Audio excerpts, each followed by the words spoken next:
if you just beaver away in the background, doing your thing, people will go unnoticed. But when you're building a business, you want to be noticed. Mm-hmm.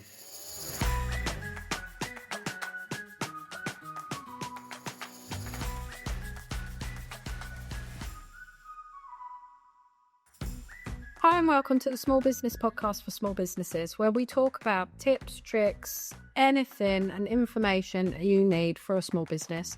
And if we can't help, we definitely know someone who can, or we can definitely point you in the right direction. So I thought I'd take a minute. I've done a couple of reels on this recently to talk about believing in yourself. And it's something we talk about in the office quite often in terms of what stops you posting that reel? What stops you sending that email? What stops you going to speak to a potential new client? And it all comes down to doubting ourselves. And I think as Brits, we're very polite and very just Well,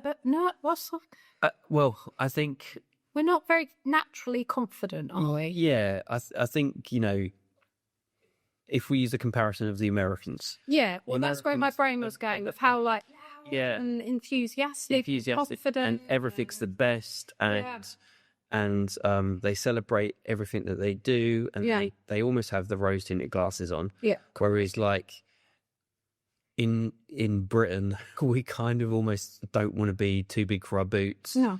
Like, who are we to say something? And it's almost that kind of keep calm, carry on mentality of don't overdo it as such. Exactly that. And I think it's really, really hard. And I think, and I don't know if you could tell me this, I think it's still harder for women as well to put themselves out there. And there's still that, if a man's putting himself out there, it's like, yeah, go on, doing amazing. If a woman's putting herself out there, it can be quite bitchy, easier to drag down. And you kind of have to break through that. And that's coming from, I've always had a very male-driven career in terms of who I work with, what industries I work with, and I think it's more accepted as boys than girls to really push yourself and be a big thing about yourself on some levels. I can see you're doubting me on that. Well, I only kind of, I think absolutely. I think that not being a woman, but as women have often spoke to me about, is that it is a little bit more tricky for them because they've got kind of that element of what you just talked about. However, having worked with, from my career, I've worked with quite a lot of females. I had female managers, had female colleagues and things like that. And I think that sometimes it's assumed that because there's some men that are in that category of everything's the best, and they put themselves out there and they shout about what it is that they do, and potentially, you get some nasty experiences with the wrong kind of person because they've got the blinkers on and they're going for it and whatnot, and they have that confidence that perhaps they need. I think that everyone gets tarred with the same brush in that sense. So that's not to say that women haven't had it difficult or anything like that, but I do think that sometimes the narrative is that all men are in that bracket. Gosh, And that's my only hesitation on that is that, I know I suffer terribly with confidence, and it may look like that, it may not look like that, but if you take my social media profiles, for example, it's just that kind of, I don't know. I think it's all personal to that individual person, and you get some people who are absolutely thrive, and other people who need a little bit more nurturing. And I think it's that nurturing bit, because actually sometimes it's saying it with confidence as well.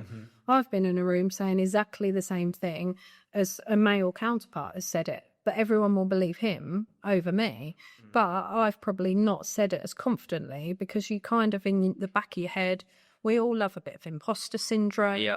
So you're not as concise and clear on it. Yeah. I've had it with voluntary roles before, of just and I'm guilty, as my husband always tells me, of playing the blonde card. He literally calls me legally blonde. And then he goes, you get annoyed because people treat you that way.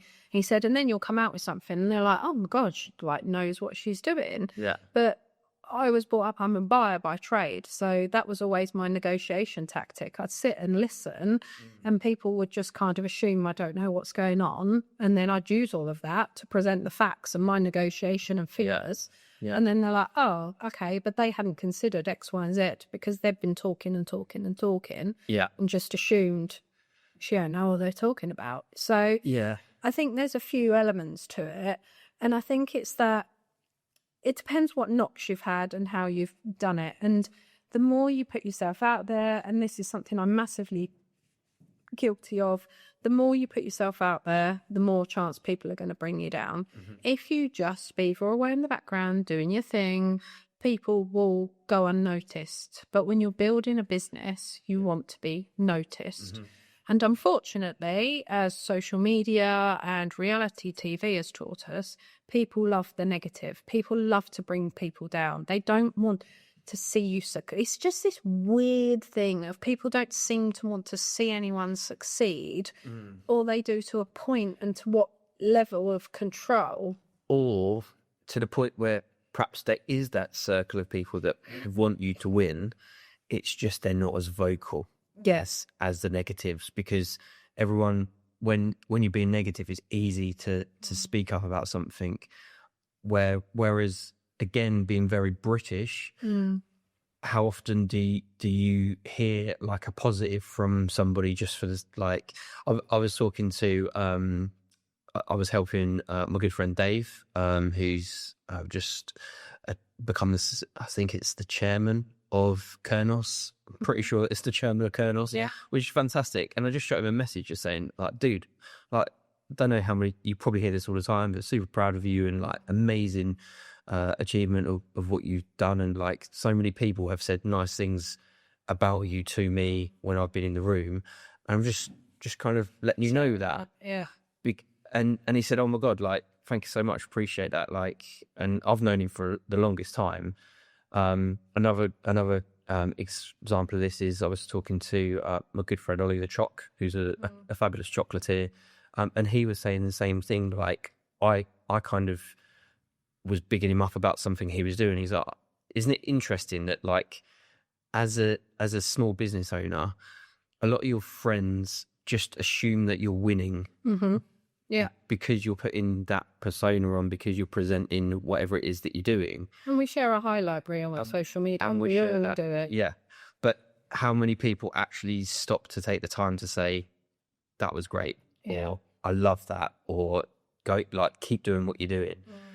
Whereas how quickly are we to turn on the complaint, the disgruntled kind of comments, the negativity? It's just such a, and it even thousands, isn't it? 1 in 100, you guarantee towards anyone, it's one negative to your 99 positives, and it's the negative that sticks in your mind. I speak to small business owners every single day, and it'll be that negative review or the negative comment or the horrible customer, and that's not what stays with you, even though you've got hundreds of lovely ones, and we're all guilty of it. And I am firsthand guilty of, and I was talking to this to Emma Norris, who's a local coach, the other day, about saying I'm always guilty of talking to myself, not how I talk to my best friend. I will drag myself down more than anyone else can, and it's this weird self-preservation. So by the time someone says something to me, I'm like, well, I've said way worse than that, so it's not as bad.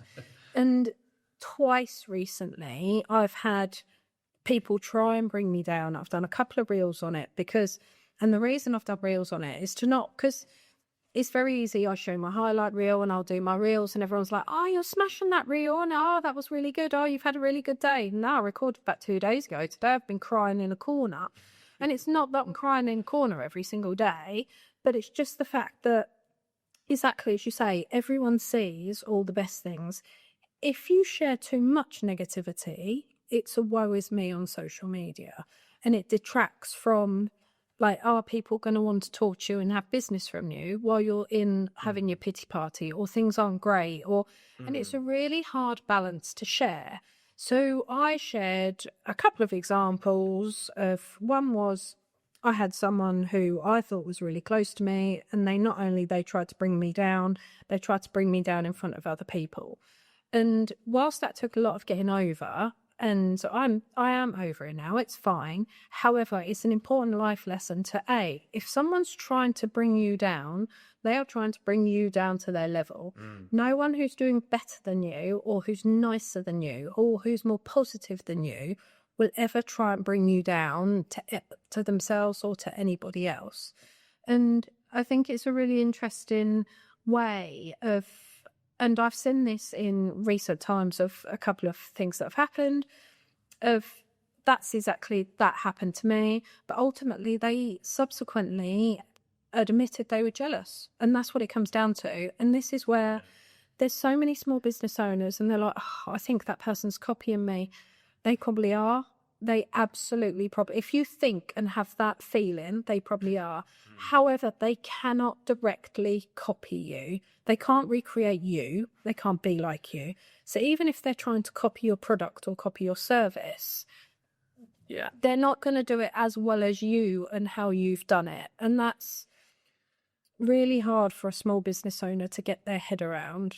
Do you think as well, like, if we kind of bring another character type into the conversation here, and if we all channeled our inner personal trainer, the amount of personal trainers that are out there, and it's great because there's not one size fits all. No, I might relate to somebody better than you might relate to, and we both might kind of navigate towards somebody at the same level. There's different levels, there's different styles of training, there's different times, attitudes, I might like somebody shouting at me, whereas somebody else might like that more nurturing kind of, you've got this supportive nature. But all personal trainers do have that inner belief and that inner kind of, like confidence of being able to serve their audience. Well, they know their stuff. But also, if we think about like the tools that they're using, personal training, it's pretty much the same elements that they're using. They all have squats, they all have lifts of some variation, they've all got cardio, they all talk about nutrition. So it's all the same things that they're using, but nobody goes, oh, you're copying me. No. Whereas what we were just talking about, like there is that fear of like, I'm a podcaster. If another podcaster comes on the scene, it's a bit like, oh, how dare you? I'm the only podcaster in my area. And it's not that at all. It's the same skill set. It's just your ability to be able to have that inner belief and confidence to channel that to your clients, to then say, this is the value that I'm going to be able to provide you. Hopefully you like me enough to be working with me. If not, that's okay. And it's the same reason we've got the extended team, people on the extended team that do what we do, because you might not want to work with me because you might not like my style. And I'm absolutely okay with that. I've made peace with the fact if I'm not your person, we're not going to work well together. It's probably for the best. And I think the personal trainer is the best analogy, I think, of that, because the saying, you might have, the first obvious one is a male or female personal trainer. Fine. What are their expertise? What do they specialise in? Like we say, are they going to shout at you, or are they going to be nice and nurturing? Are they going to do a group session, or is it a one-to-one? Will you have to go to a gym, or will you be outside in a field or in your home? There's so many different ways and elements of that. And that's where I'll have that conversation with small business owners, that no one can replicate what you do. It'll be the way you talk to people, the packages, or how you charge, or what you do for that, what your service is, even down to products. If you've got a key product and someone else is doing that product, it's as simple as, I went to a really, really little, lovely little pop-up shopping event the other day, and every one of those stall holders, and some of the products were, there was ceramics, there was clothes, there was soap, there was jewellery. So things, there'll be a lot of jewellers around here, there'll be a lot of people doing soaps or hand cream, whatever it is. But every single one of those stall holders was stood up chatting to someone. And having run events before, people, well, they might be able to make that brilliant product, and it might be exactly the same or very similar product. However, they might not have the chat. When you go to their stall, they might be, I've seen it so many times, and someone's staring on their phone. I'm less likely to buy from someone. However, if I walk up to their stall and they're like, hello, how are you? What are you doing here today? So it's not a buy my product conversation, but it's all of that around. And that's the people that have got the belief in themselves. They've created that product. They know everything about that product. And I was talking to someone the other day, and she helped a friend out. And she basically stood behind the stall. She was greeting people. And as people, she was like, this is the maker of the product right here, talk to her about it. And she said she sold so many more just because. And she was forced into it. So the maker was forced into those conversations. She knew her stuff. Yeah. There was nothing to be worried about. But she admitted, she goes, I'd have never done that. Hi, I'm the maker, which you wouldn't. But also it's just different elements of that. Yes. If you've got, and you know you've got an issue of believing in yourself, then who's your cheerleader? Who can you have stood there or with you to help you, or behind the scenes, which is what I do for a lot of business owners, of going, you've got this, it's fine. Yeah. I mean, number one, hands up. I'm very good at talking a good game. And then when it comes to me, I'm like, yeah. Oh, God. But again, like, so similar to what I just referenced, like the amount of people that I hear, like, who come out of a meeting with yourself, and I just hear that little tidbit of like, oh my God, I feel so good about that. Or even when they've said to you, like, thank you so much, that's really been helpful. It's because they've been able to have that back and forth, they've been able to ask the questions, and you've given them that inner belief in themselves, isn't it? And I think, would you agree in saying that that's almost the secret sauce, is talking about stuff, about sharing your story, sharing your expertise, your knowledge, your passion for things, and actually talking to people? Yeah, I think 100%. I think literally my favourite thing to do. And it's why I have a podcast. And it's why we have a podcast. And come by podcast a bit. Yeah. But that I think that's where people kind of get trapped a little bit, is especially where I found kind of moving from the corporate paid for job where you had a team and you're talking to people all the time, to going into the solopreneur thing. I think it's kind of surrounding yourself with those right people. We were talking to Scott the other day, and he was talking about wanting to try and build that community. And I think that's the thing that people need to do is like you say, find that person who gets it, who you can have a little bit of a whinge and a moan to, but like equally that will help you come back to that inner belief, that inner confidence. Yeah, completely. And I think it's that, and whoever that is, it's important to have that person, because it's like when I had the issue the other day, straight away, because it was a public, what's the word? Public forum. Yeah, but it wasn't public, not public takedown, but it was negative, negative to me in public. Right. And straight away I had 3 or 4 people message me and defend me, of going, what on earth? And it's like, exactly. And because my actions, and this is what coming out with the issue I had years ago, because my actions, if you know me well enough, you know I wouldn't do that. That's not how I am. And that's not okay to take me down on stuff like that.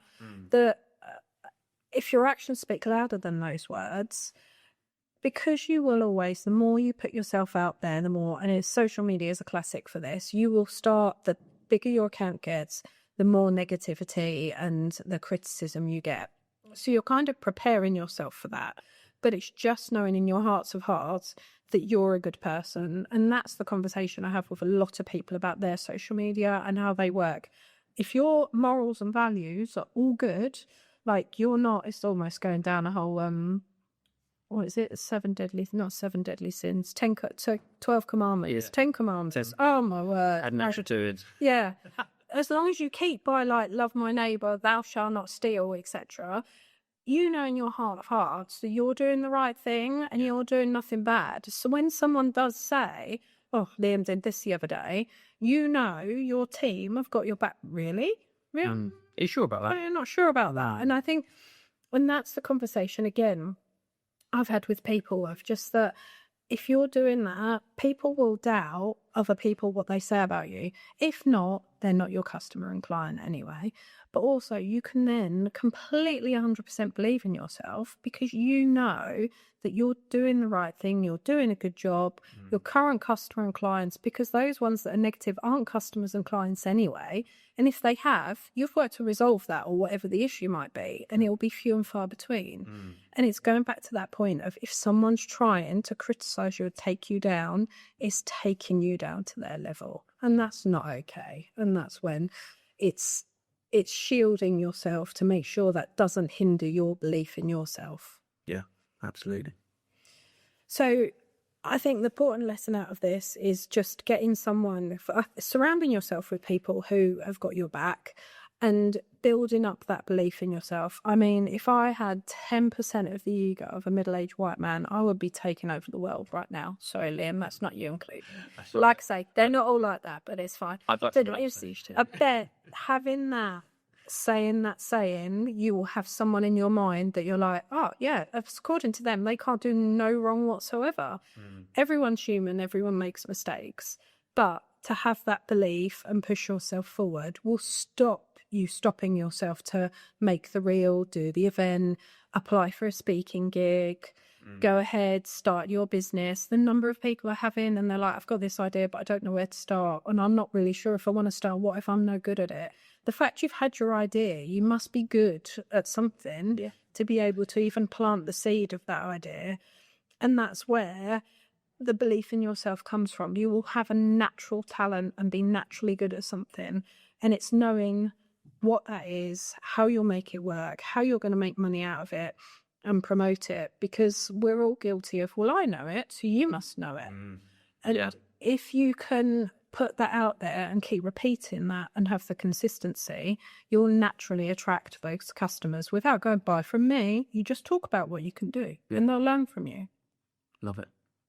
So if you're listening to this and you're struggling, get in touch. Always happy to big people up and tell you how awesome you are. But also share with someone who, so that's the person, if you know someone who's got a bit of self-doubt or they're not pushing themselves, because as corny and cliche as it is, we do only have one life and we've got to be happy in this life because it's what it's all about. Yeah. I'm sure it is. Yeah. What's the point of voice? Exactly. So please like and subscribe to this episode and share it with someone who just needs that thing of going, do you know what? I've sent this to you because Farley says you're amazing and I think you're amazing. So that's why I've sent it. Perfect. Excellent. And yeah, believe in yourselves. Yeah. And thanks for listening and we'll see you next episode.